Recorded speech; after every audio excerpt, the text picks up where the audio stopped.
Hoje você vai aprender em detalhes toda a história do Antigo Testamento até o nascimento do Messias. Tenho certeza que se você assistir todo o vídeo, você será iluminado com as Escrituras e saberá a história completa do povo de Deus. Tudo que será ensinado aqui está contido no livro Panorama da História Cristã, escrito pelo pastor Hernandes Dias Lopes. Tudo começou no princípio. Antes do início, só existia Deus. Ele nunca deixou de existir. Existe desde a eternidade. Ele não teve origem. É a origem de tudo. Ele não foi criado. É o Criador de todas as coisas. Ele não passou a existir. É o Pai da eternidade. A eternidade é um atributo exclusivo de Deus. No princípio, Deus criou os céus e a terra. No sexto dia, Deus criou o homem à sua imagem e semelhança, e do homem criou a mulher. Adão e Eva foram criados perfeitos, puros e inocentes. Eles tinham plena comunhão com Deus. Viviam deleitosamente no jardim de Deus como mordomos da criação de Deus. Eles, porém, caíram em pecado. E toda a raça humana foi precipitada nesse abismo de depravação total, pois todos estávamos em Adão.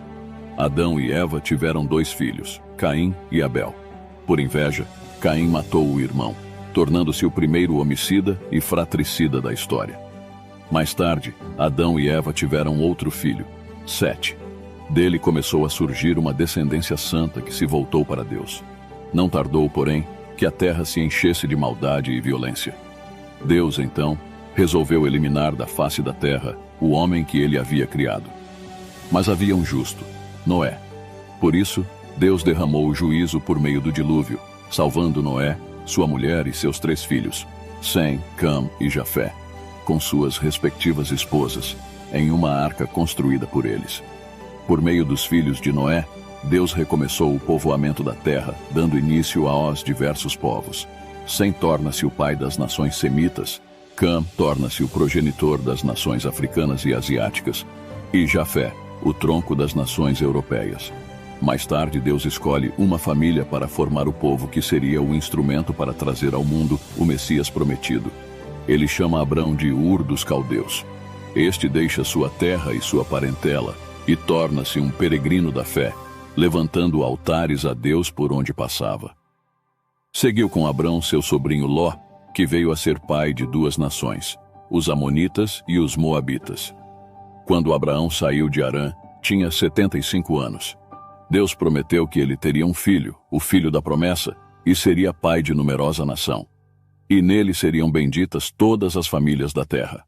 Abrão esperou 11 anos sem que a palavra de Deus se cumprisse. Então Sara, sua mulher, deixando de crer na promessa divina, entregou sua serva Hagar para coabitar com Abrão. Nasceu assim Ismael, que veio a ser pai de numerosa nação, o povo árabe, inimigo histórico do povo de Israel. Quando Abrão estava com 99 anos, Deus lhe apareceu e ordenou lhe sair de sua cabana e contar as estrelas do céu. Então lhe disse que sua descendência seria tão numerosa quanto as estrelas do céu e a areia do mar, mas também que sua posteridade seria escrava por um período de 430 anos. Deus muda o nome de Abrão, grande pai, para Abraão, pai de numerosa nação, quando o filho da promessa ainda não havia nascido.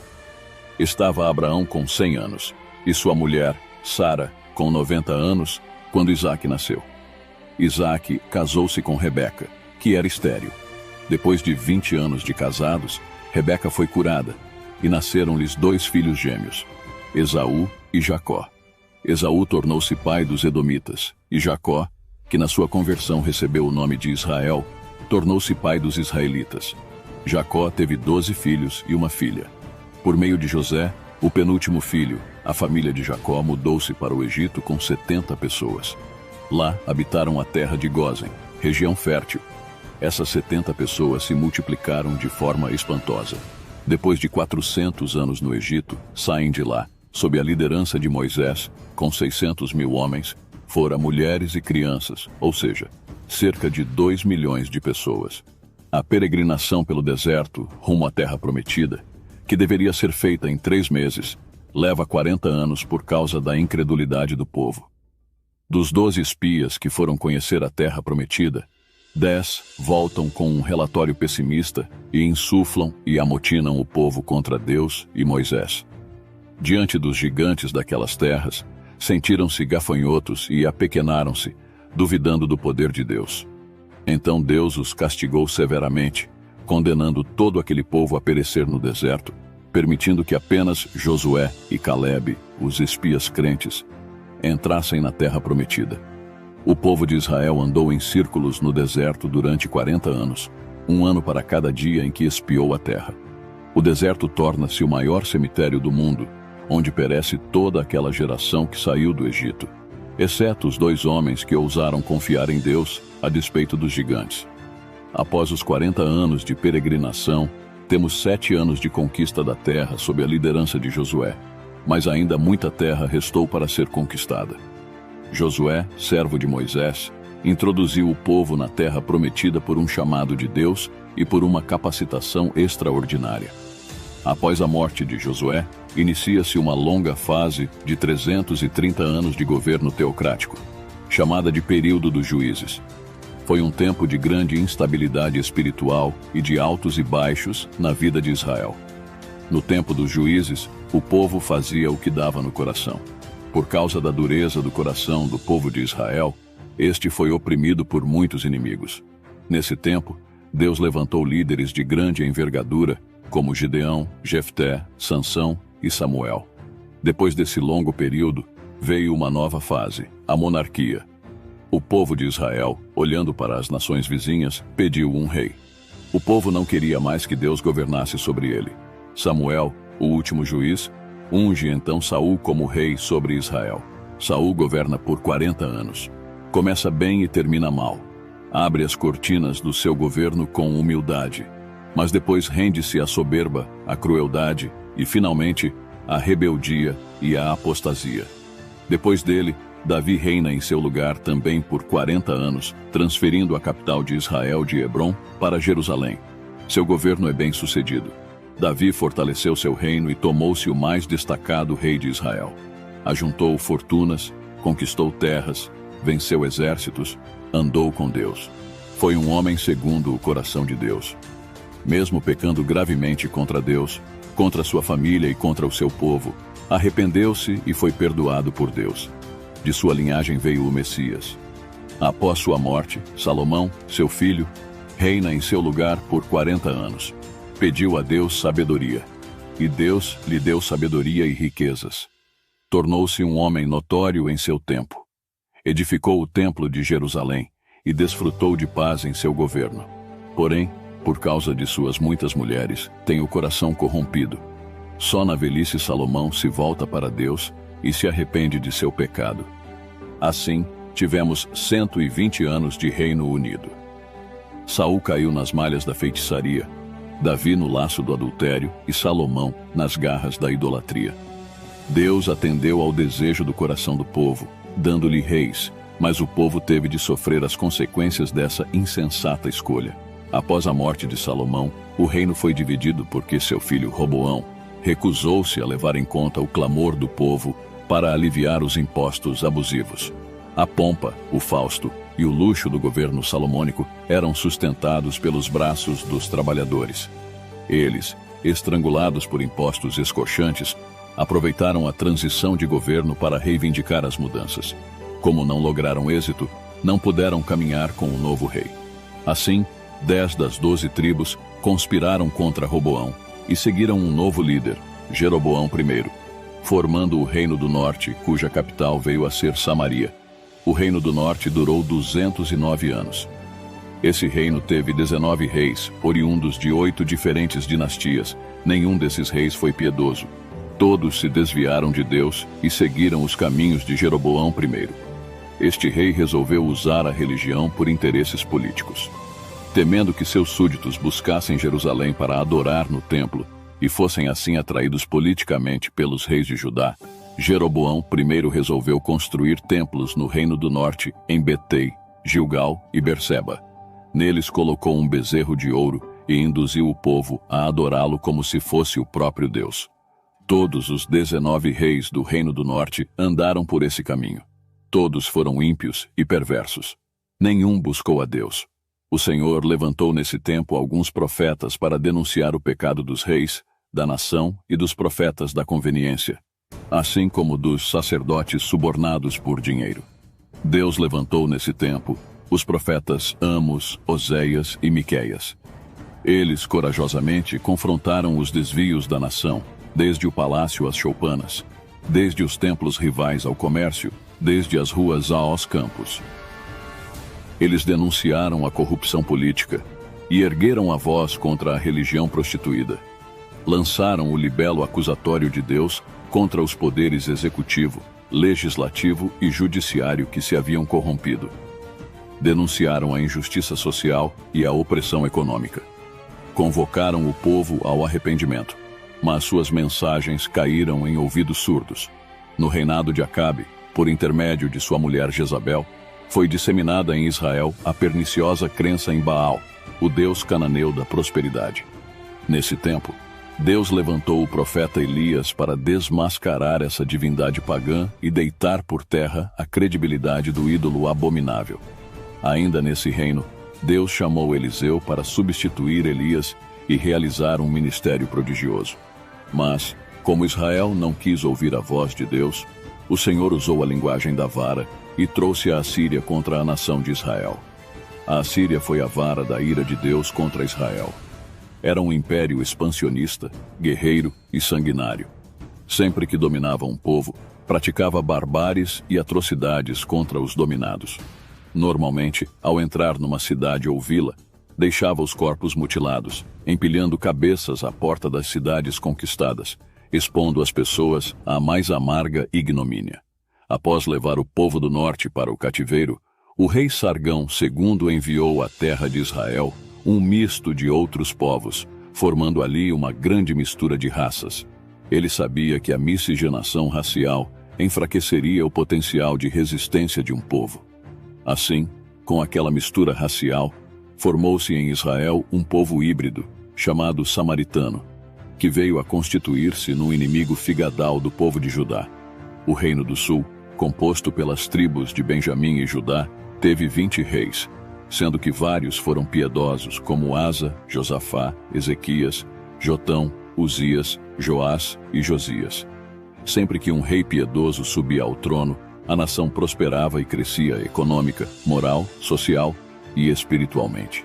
No Reino do Sul, para cumprir a profecia de que o Messias viria da casa de Davi, governou apenas uma única dinastia.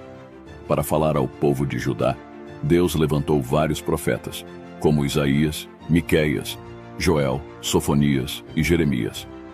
A nação também se corrompeu profundamente, não dando ouvidos à voz de Deus. Então, de igual forma, Deus os disciplinou e enviou o exército babilônico, entregando-os nas mãos de seus inimigos. O povo de Judá foi levado ao cativeiro babilônico. O reino do sul, chamado Judá, durou 345 anos. Depois de 2 investidas, Nabucodonosor invadiu Jerusalém, destruiu seu glorioso templo e levou o povo para o cativeiro, deixando a cidade sob tremendo opróbrio. O povo ficou no cativeiro durante 70 anos, conforme profecia dada por Deus ao profeta Jeremias. No período do cativeiro, Deus levantou os profetas Jeremias, Ezequiel e Daniel. Nesse período, o povo foi purificado da idolatria e surgiram as sinagogas. Após o tempo determinado por Deus, o povo de Judá voltou à sua terra. Nesse tempo, ou seja, a Babilônia já havia caído nas mãos do Império Medo-Persa. Ciro, anunciado por Deus 200 anos antes de nascer, liberta o povo judeu e abre as portas para o seu retorno à terra de Canaã. O povo volta em 3 turnos, sob a liderança de Zorobabel para a reconstrução do templo, sob a liderança de Esdras para o ensino da lei e sob a liderança de Neemias para a reconstrução dos muros e a reestruturação política e espiritual do povo. Logo que chegou do cativeiro e deu início à reconstrução do templo, o povo judeu começou a enfrentar problemas.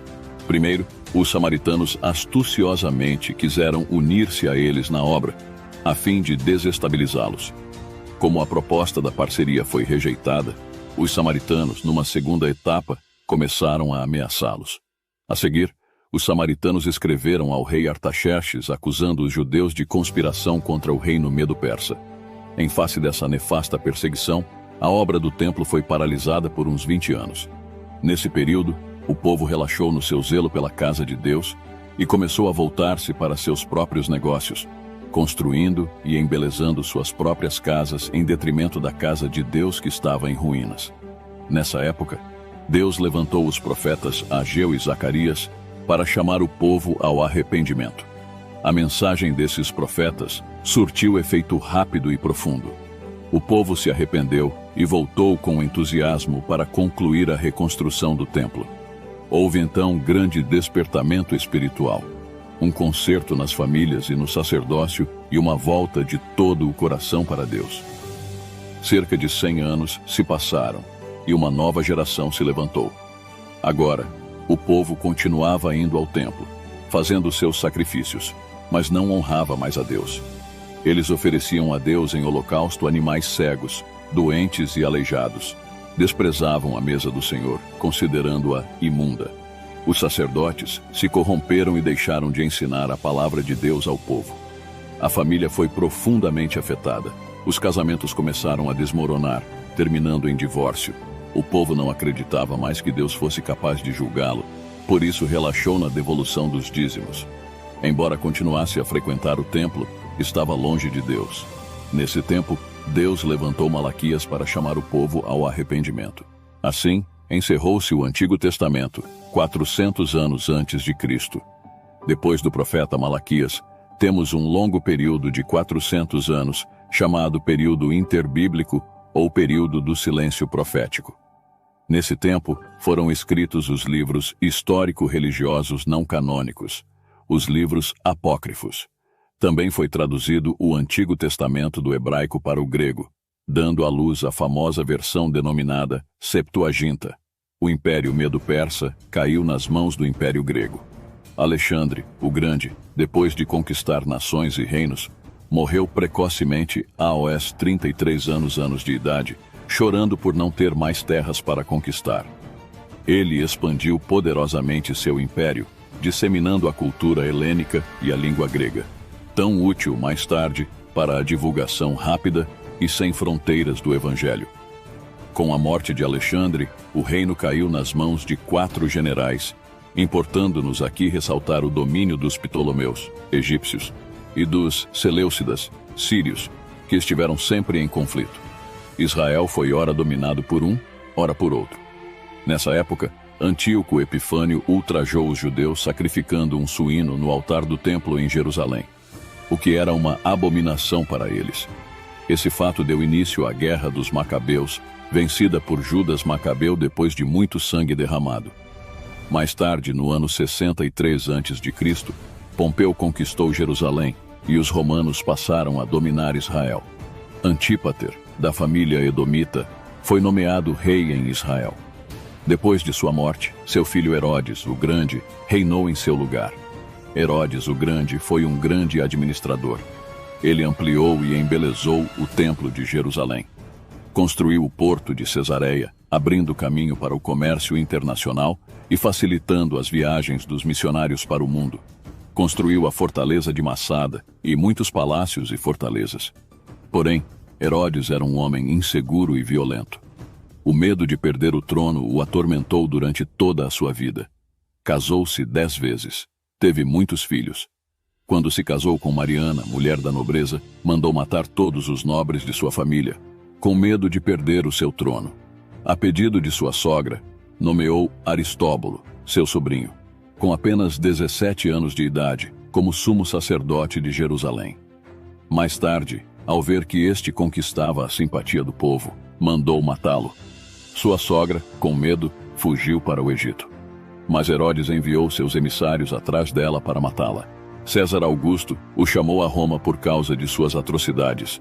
Antes de ir, porém, mandou matar sua mulher, Mariana, com receio de que ela conspirasse contra ele em sua ausência. Mais tarde, enviou 2 de seus filhos a Roma para estudarem. Sua irmã Salomé insinuou que eles voltariam mais preparados para assumir o trono. Herodes não hesitou. Mandou estrangular seus 2 filhos. Antes de morrer, fez sua irmã Salomé jurar que mataria pelo menos um nobre de cada família de Jerusalém, porque queria choro em seu funeral. Esse foi o homem que ficou alarmado quando soube pelos magos que um menino havia nascido em Belém da Judéia para ser rei de Israel. Depois que Herodes, o Grande, morreu por volta do ano 4 a.C., seu reino foi dividido entre 4 de seus filhos. Arquelau, um dos filhos de Herodes, reinava sobre a Judéia, Samaria e Edom. Este foi um péssimo rei. Os judeus, ao final, pediram aos romanos que o tirassem do cargo. Roma, preocupada com os constantes problemas na Judéia, instalou ali um procurador ou governador romano. Assim foi que os romanos começaram a governar diretamente a Judéia. Nesse momento, Pilatos era o governador. Essa catastrófica situação estatal e política, em que o povo eleito de Deus se encontrava sob o poderio odioso dos herodianos e à mercê da escravidão do domínio dos romanos, fez com que se manifestasse como nunca antes uma esperança política pelo Messias, um grito de libertação e redenção da servidão ímpia. Espero que você tenha gostado da história. Se você gostou, compartilhe, curta e deixe seu comentário. Isso faz com que o vídeo alcance mais pessoas. Deus abençoe.